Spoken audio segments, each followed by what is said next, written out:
निर्माणर कार्य आरंभ। रथ निर्माणर कार्य आरंभ त्रयोदश दिवस रे रथ निर्माणकारी सेवक माने सकाळ 8 घटिकारे रथ खोला ठारे उपस्थित पूर्वक दैनंदिन प्रकारे उपस्थान देई तीन रथ मुख्य विश्वकर्मा सेवकों मार्गदर्शन रे निर्माण कार्य आरंभ करथिले। रथ खोला ठारे तीन रथर पोई बिंध अनुकूल पूजा अनुष्ठित होइथिला। गतकाली श्री नृसिंह देवଙ୍କ जन्म तिथि रे विधिमते गुज काठ और तथा तुम्बरे और संजोग एवं चौपट गुजरे रूपकार सेवकों द्वारा नृसिंह रूप खोदाई अनुकूल पर्व शेष होइथिला। रथखोला जनता गाड़ ठारे तीन रथर गोटे गोटे नाहक तुम्बरे और संजोग होई सिंगड़ा बाड़िया अनुकूल पूजा भई सरदार रवि भोईଙ୍କ नेतृत्व तीन रथर भई सेवक मानक सहयोग संपूर्ण होइछि। एथिसह तीन रथर दुई दुईटी तुम्बरे और संजोग होई सिंगड़ा बाड़िया परे तुम्बरे अरबिंध पाई भई सेवक माने तीन रथ महाराणा सेवक मानकु जोगाइछन्ति।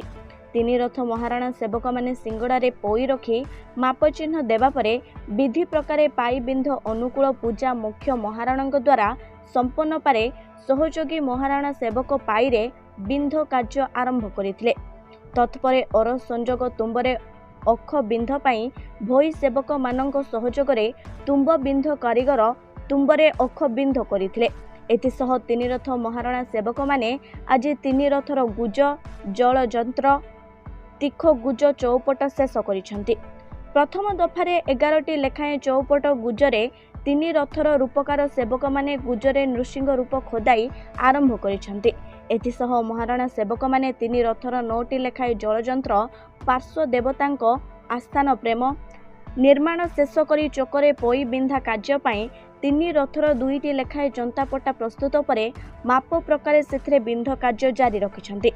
दलदेवी अस्थायी कमार शाଳରେ ओझा सेवक माने आज सुधा 6टी चक पाई पंधारी बड़ा निर्माण सह 8टी चक पाई और कंटा निर्माण शेष करी बाकी चक गुड़िक पाई और कंटा एवं पंदारी बड़ा निर्माण जारी करिछन्ति।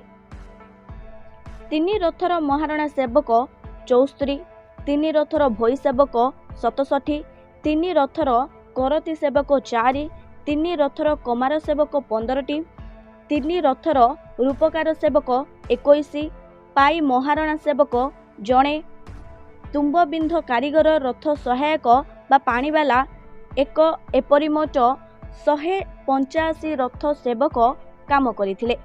पुरीरू रजत महांती रिपोर्ट, मानवाधिकार न्यूज इंडिया।